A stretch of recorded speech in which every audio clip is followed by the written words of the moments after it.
What's up, everybody? This is CTD Interviews, and this is Ice Cold. I am here today with my main man, T Realz. What's up, baby? What's going on, my brother? How you feeling? How you feeling? I'm good, bro. I'm good. I am good. But first off, before we even get into this interview, bro, I gotta ask you, where my Torture TV hoodie at, bro? Man, I knew it was coming, bro. You know what? This one on me, bro. This one on me. I don't got no excuses. On the and the killer, hey, look, it's bad, bro. It's bad, man. It's just me, man. It's all me, bro. It ain't got nothing to do with you, bro. I want to apologize, man, and I need you to. Cause I don't know if you ever sent me the map. Did you ever send me your address, bro? That was so Bro, long. I'm just fucking with you, bro. I'm just fucking with you. I like what you're doing, man, with that podcast and stuff, man. We need some torch on there for real, bro. Yes, sir. Yes, sir. Man, I need to start going live again. You know what I'm saying? Getting in the habit of going live again and having you hop back on there because that shit cool as hell too.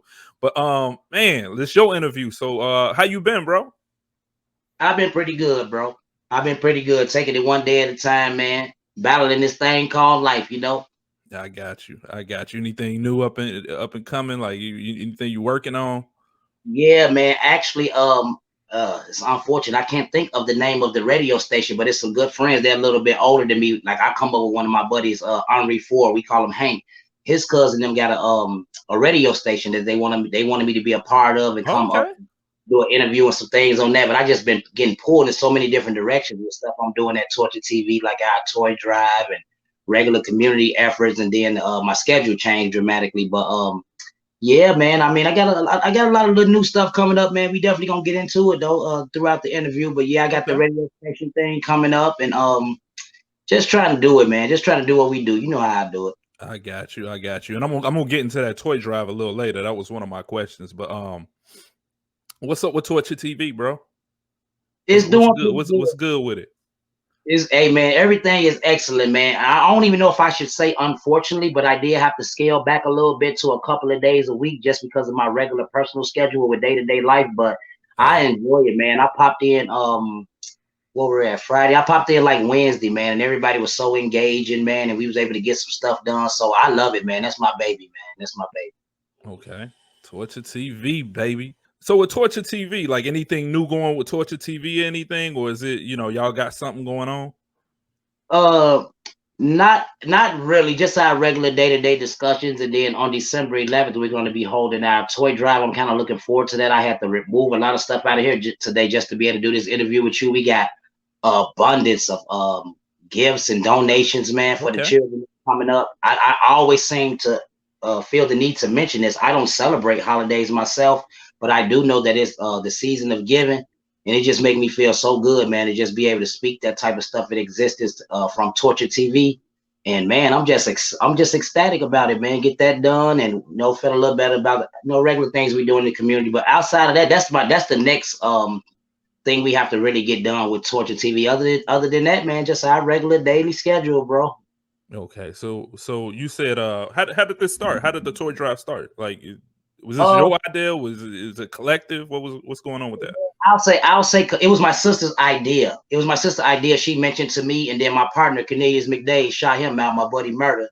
Anytime I mention anything with him, far as community efforts or things I'm trying to do, like positivity in the community, I know I have his full support.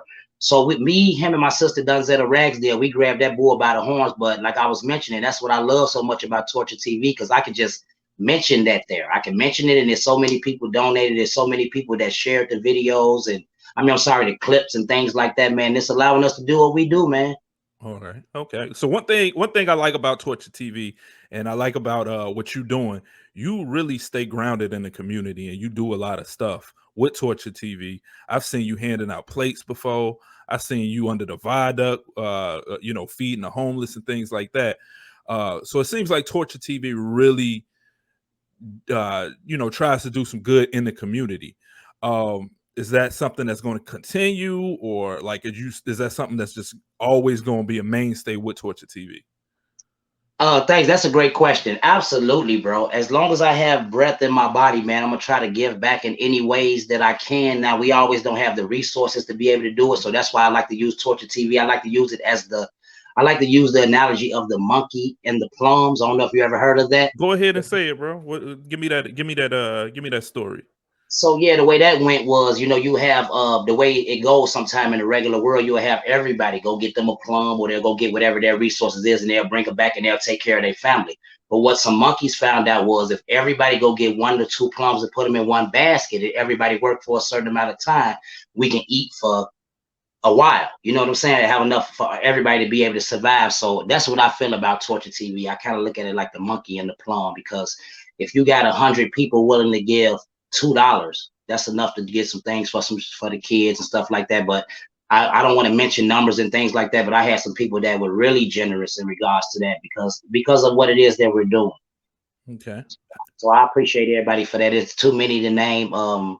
Individually. You know what I mean? I've actually showed them love and shot them out on Torture TV already, but I appreciate everybody. It's just so much more easier to get together as a collective and be able to get some things done. So I never look at it like nothing I'm doing. Everything that we do is a collective, and it's most of the time it's just spearheaded by Torture TV. Got you. So how do you get people in the community involved with Torture TV when y'all doing stuff like outreach community, doing stuff for the community? So we actually been doing a better job at getting flyers and things like that for our upcoming event. Like this right here is our toy drive flyer. I Okay. don't know if you really see that. But so we usually get like flyers and just regular word to mouth. And then when we have something like that's going on with my regular viewers at Torture TV, I mention it a few times a week. And then I just be at work and at different places, and people always reaching out, letting me know what they want to do with suggestions, because that's what we do too. I'll come up with the idea about a toy drive, and then we have got a venue since then. Mm. Somebody requested we have a little food and do it in the recreational hall at Bethel Church. So it's like we're gonna have some bumper pool tables and TVs, and we're gonna probably get a couple of pieces and stuff like that, where we can network a little bit too. Somewhat of a slight celebration for the things we're trying to do in the community. Right. Now, this is one thing I noticed, like when you're doing that type of work, you gonna find like other people that want to do the same thing, and people just come together. It's like a beautiful thing, man, because once you start, you know, uh building that time and investing in the community, you're gonna run across somebody who has the same thought. And that's like you said, somebody came through with a venue. All you gotta do is just like, put that foot forward, and you're gonna start to see like, the other people that's putting their foot forward too. I don't know if you really had saw it. I was involved in a documentary. I don't know if you got to see that. That aired on Channel 11 about it was a documentary about the differences between like Garfield Park and the near Chicago suburb. So that was pretty cool. But that's one of them things, you put your foot forward, and you find this person that can donate, and that person that can help, and this person that's coming through with this and that. So I think a lot of people should do that. I commend Torture TV for doing that, for at least jumping off that cliff to help people. Not that it's jumping off a cliff, but at least starting an initiative to helping people and doing good in the community. So that's what's up. I know that was a long-winded statement, but you had said something. Yeah, my bad. You had said something that kind of perked my ears up. You say you don't believe in holidays. Is that any reason for that, or? Yeah, well, actually, my ex-wife was a Jehovah's Witness, and I'm not a Jehovah's Witness, for the Mhm. record. I'm ashamed of anything like that, but it's just a lot of things that they said made sense. And I always been the type of person that want to kind of know what it is that I'm doing, especially if I'm leading someone else in that same direction. So I can give you a few. Like, you think about some of the holidays: Halloween, Christmas. And if you go to the origins of those holidays, they have absolutely nothing to do with what we celebrate. You know what I mean? Mm. So it's really just not something that I want to participate in. And I can actually tell you why I did when I used to, which I try to tell my son to come up with something more creative than that when people ask him. But it was just tradition for me. Nobody told me anything other than we do this on December 25th, or we do this on October 31st. But as I got older and started looking at things and wanting to stand for something, I don't see the need to celebrate things that don't have a factual meaning I behind it. got you. I got you. Yeah, Ty the same way. Ty.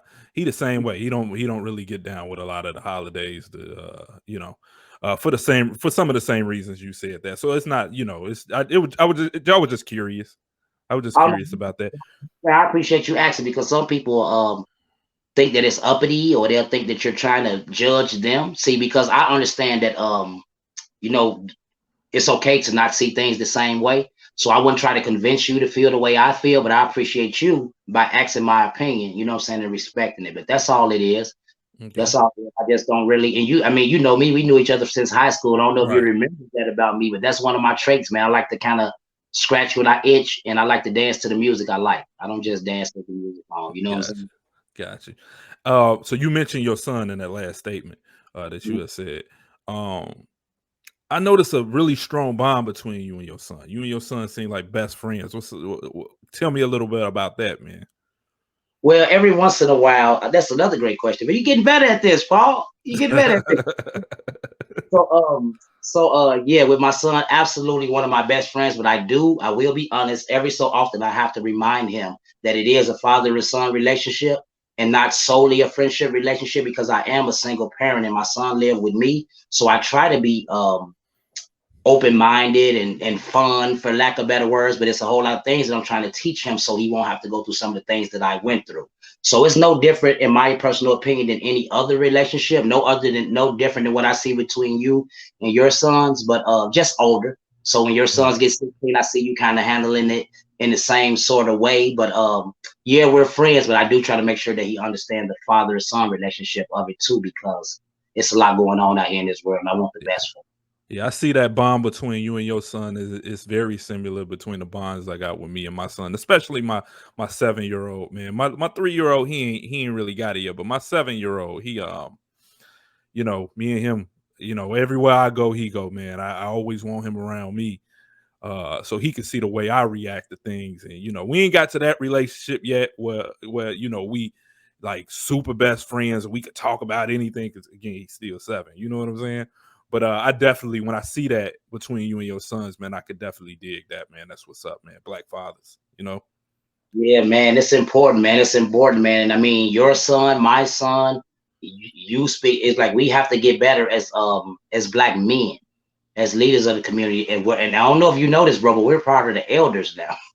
So Yeah, bro. Yeah. And it feel funny, man. We like I hit like I'd be walking down the street and motherfucker be like, "Hey, what's up, OG?" I'm like, I'm an OG now.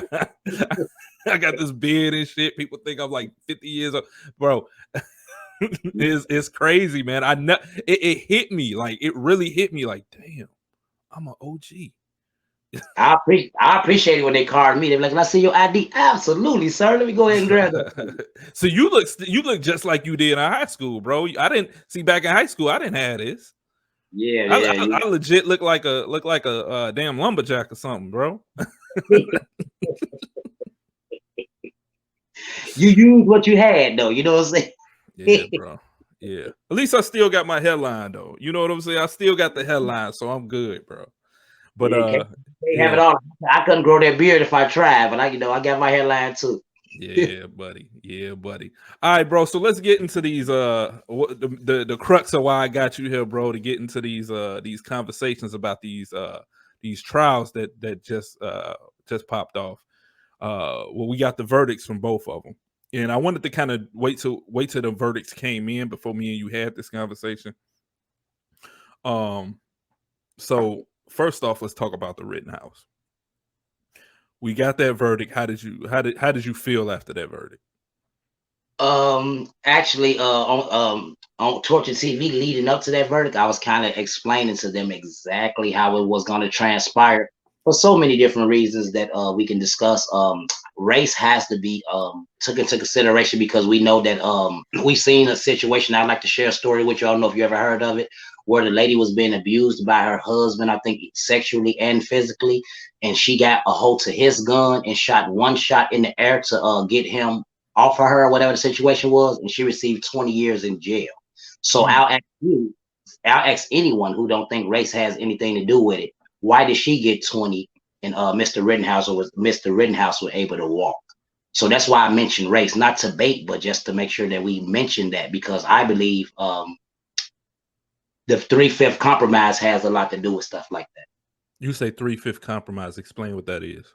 That's where let's just go with America, even in slavery, when black people wanted to when they realized that they was going to need black people to vote, it was so many of them. They only looked at a black person as 3/5 of a human being. Right. So if you were to do the math, it would take 2 votes for a black person to add up for 1 vote from a Caucasian person or anybody else they consider to be a citizen.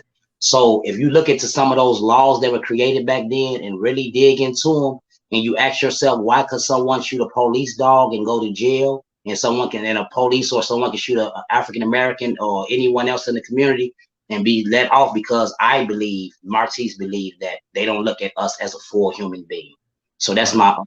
that's just a broad statement of the 3/5 compromise. Gotcha. Let's get back to the Rittenhouse verdict. Did it shock you at all? It did. Not at all. I kind of That's knew. messed up. That's messed up, man. Not at Like not. you would think by like someone who at the time we thought he crossed lines with that rifle. We thought he did. And to be honest, I still think he did. I think they cleaned up and policed a lot of stuff so he can go on trial and it sound like he should have been out there with that gun. I think the defense made him look like he could have or should have been out there with that gun or tried to make him out to be a hero or whatever. But anyway, I'm just gonna go off basically what they said. He was defending himself. He was out there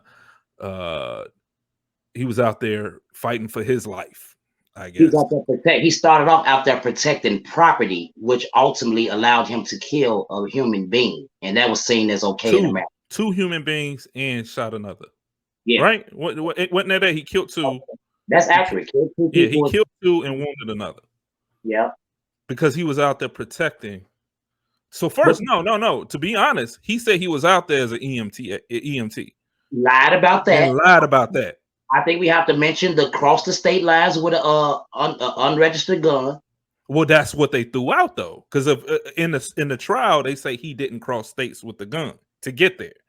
They said the gun was already up there. I don't believe that, but whatever. You know what I'm saying? Me personally, I can't prove it, but it just don't sound kosher to me.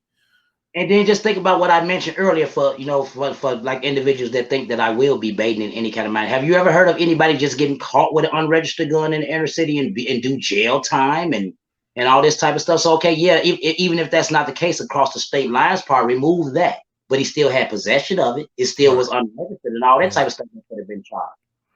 And they even found it in it. The judge in this trial was totally we need to really look into it. That might have been dude grandfather, bro. Like legit, that might have been dude old crazy uncle. You know what I'm saying? Because they found it.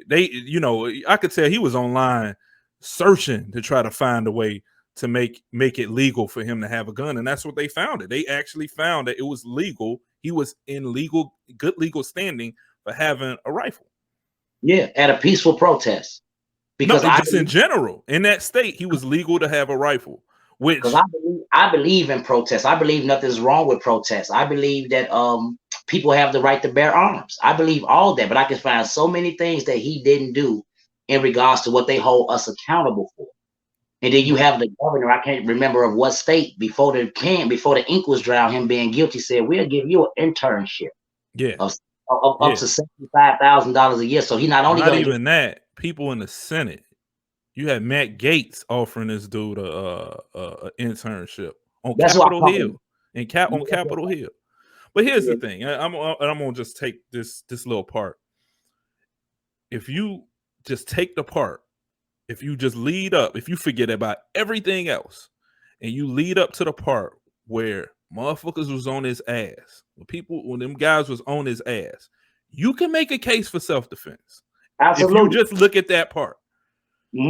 But the law don't work like that for us, because they're gonna take everything leading up to that and everything after that.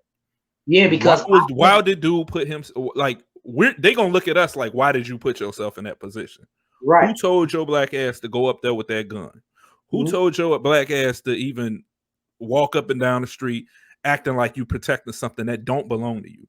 That's the way they're gonna look at us. So yes, if you look at it under a microscope, you can say dude was defending himself, but he put himself in that position to have to defend himself. You can't, like, I can't walk up to nobody and hit him in the face. Or I can't walk up to somebody, hit him in the face, and he hit me back. Then I pull out a gun and shoot him and say I'm defending myself. You can't, like, it's crazy. So why, like, I don't think I've ever seen that. I don't think I've ever seen, and I'm pretty sure it's happened a lot. Bro, I was hoping that we not so much we get some justice, because again, this is a white person killing white people, white on white crime. You know what I'm saying? But at the same time, the reason why go ahead, what you say?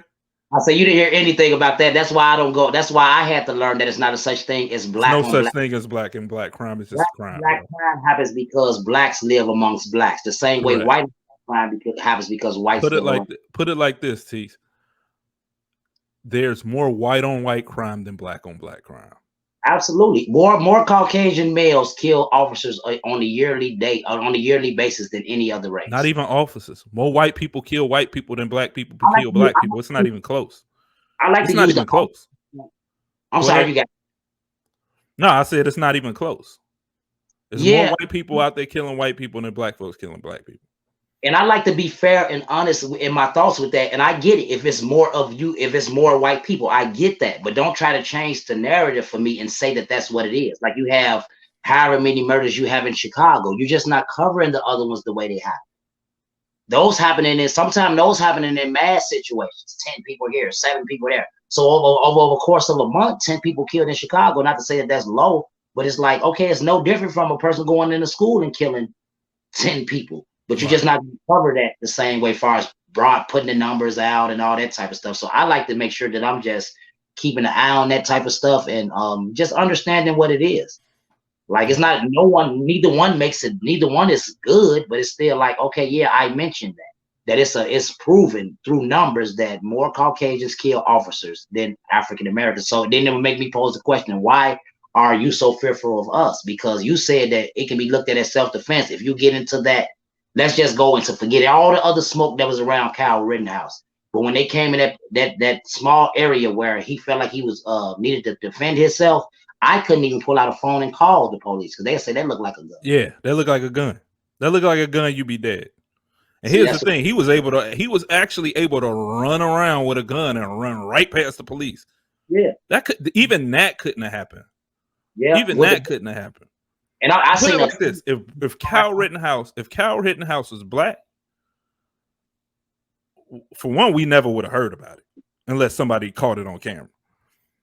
But they'd have smoked that dude before he even left Wisconsin. Yeah, because some things are tried with death. Like, you know, like they can walk the guy out in North Carolina who killed Charleston, South Carolina, I think, right? No, I know what you're talking about. I know what you're talking about.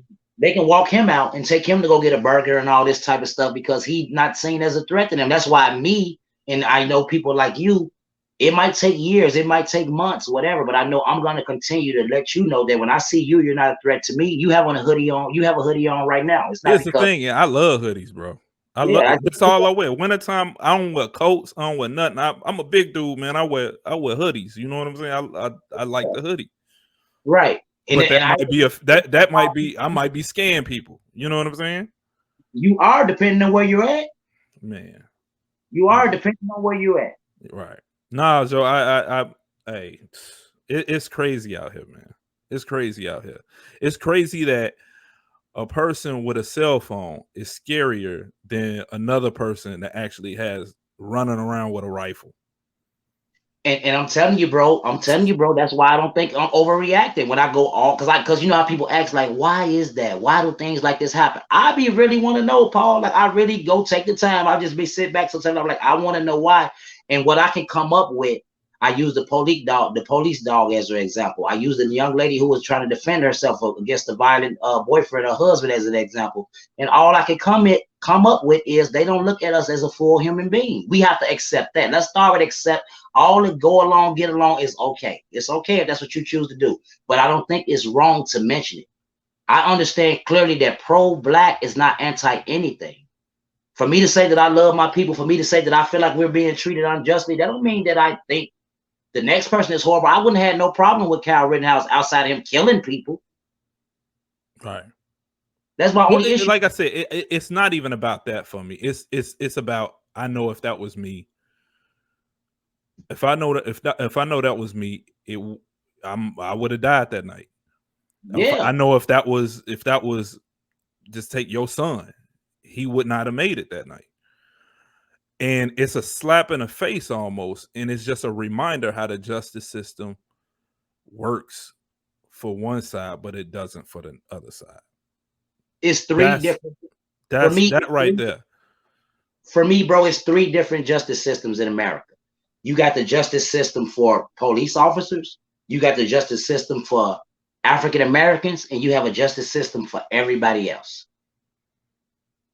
Because this is another opportunity to show that we can go through countless times where we have to hope that they arrest the officer from George Floyd when we sat there and watched him hold his knee on his neck for over 9 minutes. That's we crazy. have to hope for justice. Bro. But then if my son, we just the last example we're gonna use of him. But if something was to just happen with him of natural causes in my house, they would do a full-fledged investigation to make sure that I didn't do anything. Yep. That is 100% true. They looking for you to be the cause of it. Because I'm the boogeyman. But the reality, and not to pat anybody on the shoulder, not to pat myself on the shoulder, anybody that helped me out with the things that I try to do, I'm actually with my boots on the ground. So if I was to overreact at a traffic stop, see, I understand how to articulate myself without being the old Martise.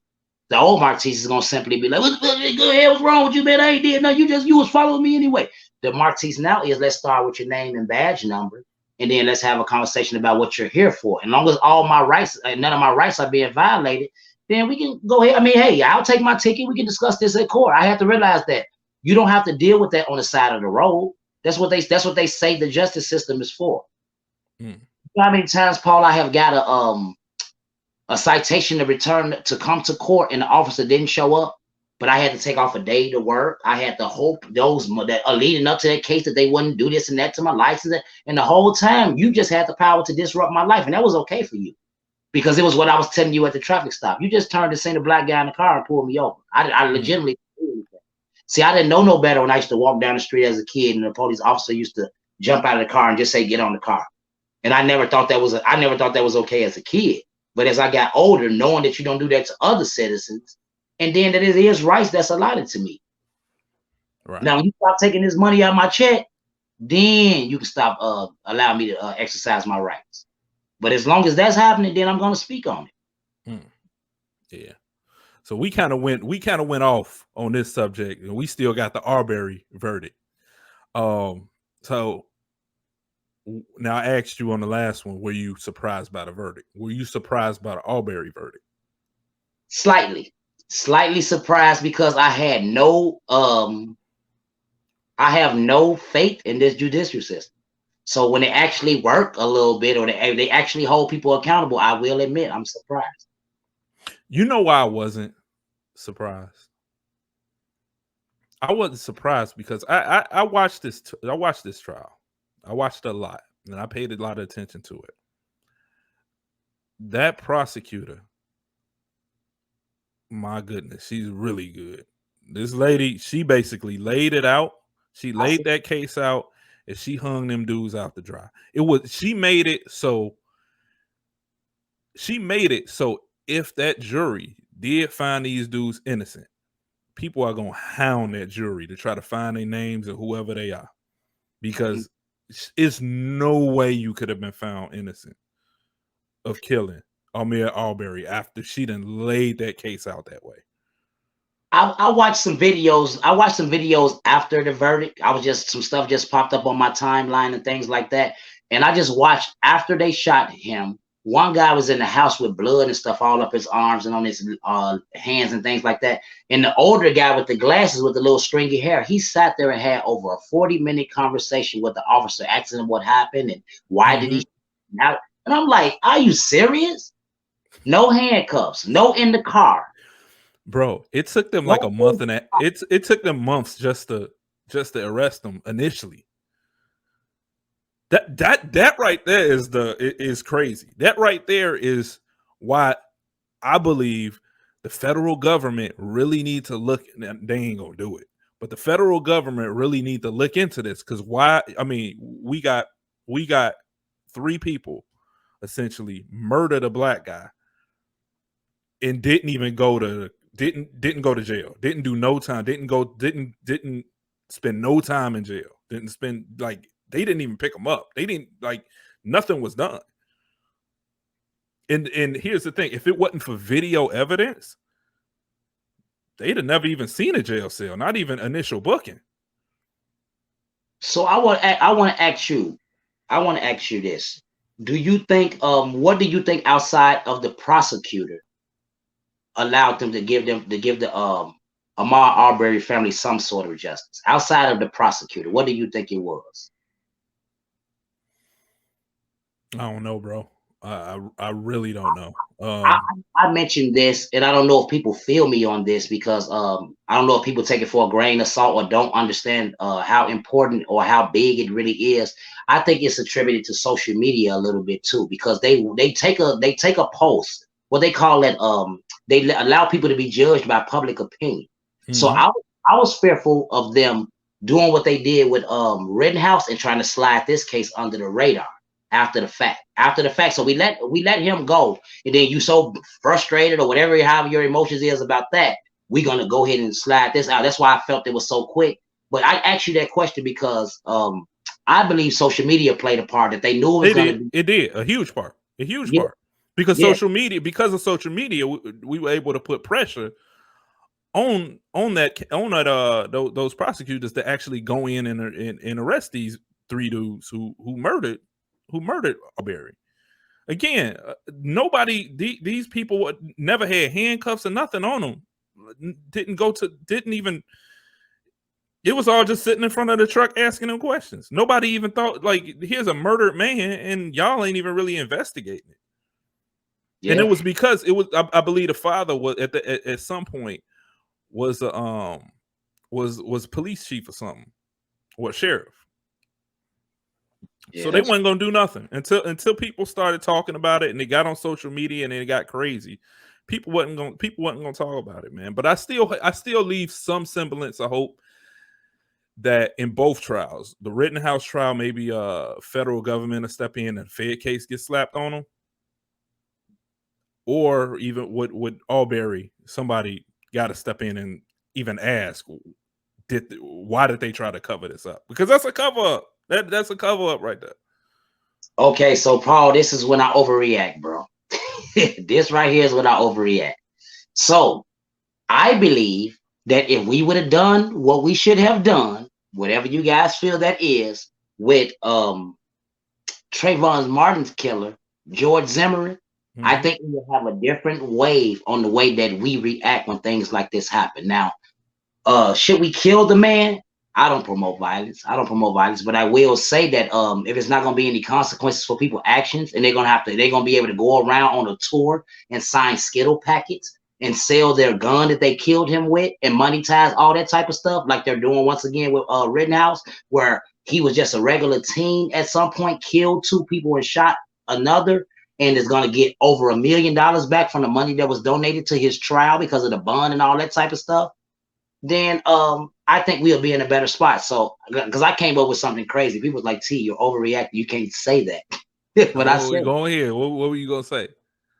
I said, "Look, man, because it leads kind of into the 3/5 compromise." But what I'm saying is, like, since people don't look at us as a full human being, they love their dog so much, right? I said every single time an unarmed black man is killed via police, via things like we seen with Ahmaud Arbery, then it should be some type of accountability held. And if we're not gonna do humans, then put them dogs and stuff like that up. And then because at some point you have to realize, hold on, Paul. Don't tell me y'all tripping about no dog and these brothers I'm not. Hey, it just remind me of hey, did you ever watch that TV show? It's a TV show called Atlanta. With Yeah, I seen the episode or 2. My son. Right, so it's one scene where this guy, his best friend, going to the gun range. You know what the gun range is? You go practice shooting. I go every now and then. I ain't been in a while, but So this guy, he going in the gun range. He about to go shoot at some targets. So in there, you see people shooting up pictures of Obama. They shooting at black men pictures. They shooting at like like anything that represent black people. They in there shooting this shit up. You know what I'm saying?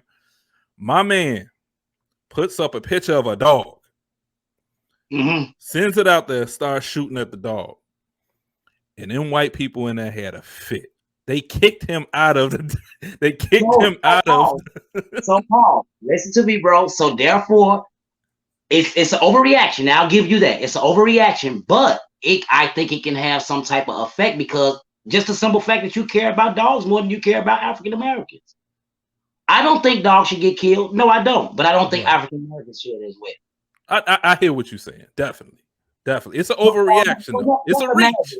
Just imagine, as soon as Aubrey got killed, and we were trying to get Justin, we were trying to get those guys to get arrested.